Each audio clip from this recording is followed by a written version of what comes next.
यहाँ हिंदी ग्रामर का एक इम्पोर्टेंट टॉपिक है जो स्टार्टिंग से ही पढ़ाया जाता है बच्चों को छोटे क्लास में। यह है संज्ञा। संज्ञा नाउन। संज्ञा होती क्या है, इस टॉपिक को हम यहाँ डिटेल समझाएंगे पूरा। क्या होती संज्ञा, क्या है और कितने तरह के हैं, क्या परिभाषा है, क्या उसकी पहचान है, एग्जाम्पल के साथ सब बताएंगे। ध्यान से देखिए। संज्ञा वह शब्द है जो किसी व्यक्ति, वस्तु, स्थान, प्राणी या भाव के नाम का बोध कराए। नाम का बोध कराए ना। वह शब्द जो किसी व्यक्ति का, वस्तु का, स्थान का, प्राणी का या भाव के नाम का बोध कराता है। नाम पर ध्यान देना है। नाम मतलब संज्ञा, उसको बोध कराए, उसी को संज्ञा कहते हैं। ठीक है। किसी भी चीज का नाम हो, चाहे किसी भी चीज का नाम हो, व्यक्ति का नाम हो, वस्तु का नाम हो, स्थान का नाम हो, प्राणी का नाम हो, या किसी के भाव, कोई भाव दिख रहा है, उसका कोई नाम हो भाव का, तो वो है संज्ञा। परिभाषा देखिए। संज्ञा वह शब्द है जो किसी व्यक्ति, वस्तु, प्राणी, स्थान या भाव का नाम बताता है। किसी का भी नाम हो, चाहे जिसका दिया हुआ है, उसी को संज्ञा कहते हैं। ध्यान से देखिए। जैसे व्यक्ति का नाम है राम, श्याम, मोहन, सीता, गीता, रीता, कुछ भी हो सकता है। किसी भी व्यक्ति का नाम हो। वस्तु माने किसी भी सामान का नाम हो, कोई भी सामान हो, चाहे पुस्तक है, मेज है, आम है, बर्तन हर्तन है, फ्रिज है, अलमारी है, कुछ भी कोई नाम है तो हो गया संज्ञा हो गई। स्थान का नाम दिल्ली, आगरा, मथुरा, ये शहर का नाम है, कोई भी नाम हो गया ना। नदी का नाम है या किसी विद्यालय का नाम, विद्यालय है मतलब कोई भी, तो हो गई संज्ञा। कोई भी जगह है, स्थान माने जगह, कोई भी जगह हो।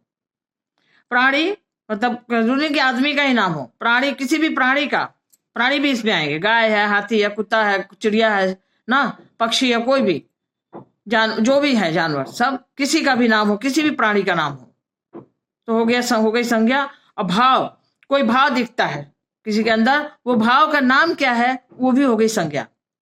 तो इस तरह से व्यक्ति का नाम हो, चाहे किसी सामान का नाम हो, किसी स्थान का नाम हो, प्राणी का नाम हो या भाव का नाम, नाम मतलब संज्ञा, इसी को संज्ञा कहते हैं। तो इस आधार पर संज्ञा के 5 भेद हैं। 5 भेद हैं, ध्यान से देखिए। पांच भेद कौन कौन से हैं?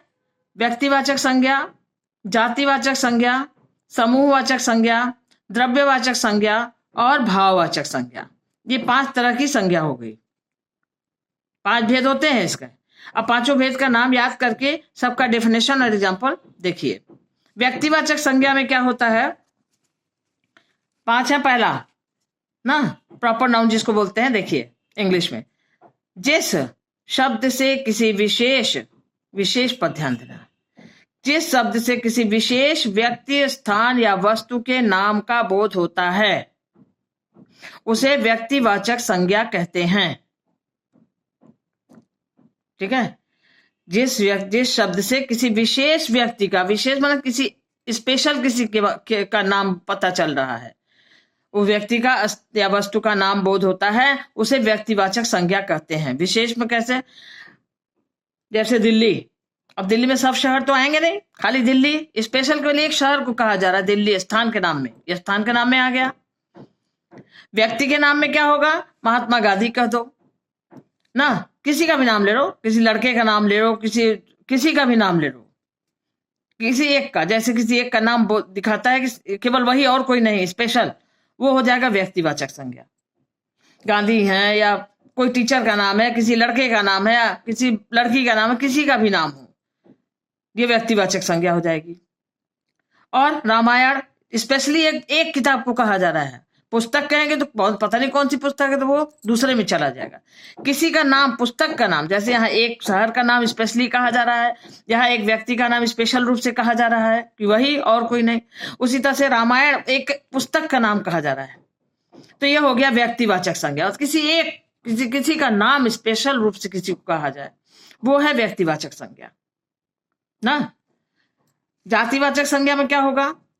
जिस शब्द से, कॉमन नाउन, जिस शब्द से किसी एक ही प्रकार की सभी वस्तुओं या प्राणियों का बोध हो, उसे जातिवाचक, सभी वस्तुओं का जो बोध हो, एक ही प्रकार के। यहाँ केवल एक का बोध हो रहा है, इसमें एक प्रकार के कई लोगों का बोध हो जा रहा है, कई प्राणियों का, कई वस्तुओं का, कई व्यक्तियों का बोध हो जा रहा है, उसे कहेंगे जातिवाचक संज्ञा। पूरे ग्रुप का बोध हो जा रहा है ना, पूरा सभी वस्तुओं का बोध हो रहा है, ना। यहाँ एक का बोध हो रहा है, गांधी कर दिए, केवल गांधी और कोई नहीं ना। अब उसको किसी और का, जैसे राहुल गांधी है या कोई और है, जैसे किसी और का नाम मोदी है, या कोई टीचर का नाम है, या कोई लड़के का नाम है, रामू है, श्यामू है, मोहन है, ये सब कोई नहीं आएगा। केवल गांधी मतलब गांधी, केवल एक व्यक्ति को कहा गया। यहाँ केवल एक पुस्तक को कहा गया, पुस्तक का नाम लिख दिया गया, व्यक्ति का नाम दिया गया, पुस्तक का नाम दिया गया, स्थान का नाम दिया गया, स्पेशली दिल्ली। सब शहर नहीं आ जाएंगे। व्यक्तिवाचक और जातिवाचक में पूरा कॉमन उस तरह के सब आ जाएंगे ना। सभी वस्तुओं का, एक ही प्रकार की सभी वस्तुओं का, सभी प्राणियों का या का बोध हो जाता है, उसे जातिवाचक संज्ञा कहते हैं। जैसे कैसे, देखिए ध्यान दीजिए। जैसे अगर हम कह दिए लड़का, लड़का, अगर राम, मोहन, श्याम कुछ भी कह दिए तब तो वो व्यक्तिवाचक हो गया, लड़के का नाम बताया जा रहा है। लेकिन अगर लड़का कह दिए तो इसमें सभी लड़के आ जाएंगे। सोनू, गोलू, राम, मोहन, श्याम, जितने भी लड़के, कोई भी आ जाएगा। लड़का माने सभी लड़के। नदी, अब नदी में सभी नदियों का नाम आ जाएगा ना। सभी नदियों, गंगा, यमुना, सरस्वती, जितनी भी नदियां हैं, कोई भी नदी हो सकती है ना। पर्वत में सभी पर्वतों का बोध हो जाएगा, पर्वत में सभी पर्वत आ जाएंगे ना। खाली हिमालय कर देंगे तो व्यक्तिवाचक हो जाएगा, क्योंकि हिमालय की बात हो रही है। लेकिन अगर पर्वत कह दिए तो हिमालय कह दिए व्यक्तिवाचक में चला जाएगा, अकेले एक की बात हो रही है, स्पेशल हिमालय की बात हो रही है। लेकिन अगर हम पर्वत कह दिए तो पर्वत में तो सभी पर्वतों का बोध हो जाएगा, चाहे वो कोई भी पर्वत हो ना। जानवर, अब जानवर में सभी जानवरों का बोध हो जाएगा, कुत्ता, बिल्ली, भैंस, गाय, सब जानवर, हाथी, शेर, भालू, सब आ जाएंगे, सभी जानवरों का बोध हो जाएगा। लेकिन अगर एक का नाम ले लेंगे तो वो व्यक्तिवाचक हो जाएगा। शहर में सभी शहरों, जैसे पिछले में दिखाया दिल्ली, तो दिल्ली में तो केवल दिल्ली ही थी ना, वो व्यक्तिवाचक था। लेकिन अगर शहर कह दिए, हालांकि दिल्ली भी शहर ही है, लेकिन स्पेशली एक का नाम लिया गया, जब एक का नाम लिया गया तो व्यक्तिवाचक हो गया। लेकिन हम शहर कह दिए तो सभी शहरों का बोध हो रहा ना, तो यह हो गया जातिवाचक संज्ञा। पुस्तक कह दिए, अब पुस्तक में सभी पुस्तकों का बोध हो जाएगा, सभी पुस्तकों का ज्ञान हो रहा है ना, सभी पुस्तक की तरफ इशारा कर रहा है। लेकिन अगर रामायण कह दिए, रामचरितमानस कह दिए ना, कोई स्पेशल एक बुक का नाम ले लिए, कोई कोर्स की बुक कोई एक का नाम ले लिए, तो वो पुस्तक अलग हो जाएगी, फिर व्यक्तिवाचक में हो जाएगा। लेकिन अगर खाली ये पुस्तक कह दिए तो पुस्तक में हिंदी की पुस्तक भी हो जाएगी, इंग्लिश की भी हो जाएगी, सब चीज की पुस्तक हो जाएगी, ग्रामर, लिटरेचर, सारी पुस्तकें इसमें सब आ जाएंगी। ठीक, ये हो गया जातिवाचक, सारे पुस्तकों का बोध, सभी का बोध हो रहा है। ठीक है। अब देखिए समूहवाचक संज्ञा में क्या होता है, कलेक्टिव नाउन, समूहवाचक। समूह में क्या होता है, वह शब्द जिससे किसी समूह या समुदाय का बोध होता है उसे समूहवाचक संज्ञा कहते हैं। ग्रुप का बोध होता है इसमें, समूह माने ग्रुप। जब कोई शब्द पूरे ग्रुप का बोध कराता है तो समूहवाचक संज्ञा होती है। कैसे, जैसे सेना, अब सेना में कोई एक की तो बात हो नहीं रही, सेना मतलब सभी सैनिकों का समूह, सभी सैनिक इसमें आ जाएंगे, वायुसेना, जल सेना, स्थल सेना, सारी सेना आ जाएगी ना। ढेर सारी सैनिकों को मिला करके एक ग्रुप है जिसका नाम है सेना। पुस्तकालय, पुस्तकालय ना, अब पुस्तक कहे थे तो जातिवाचक था, अरे हाँ जातिवाचक था। रामायण कहे तो व्यक्तिवाचक था।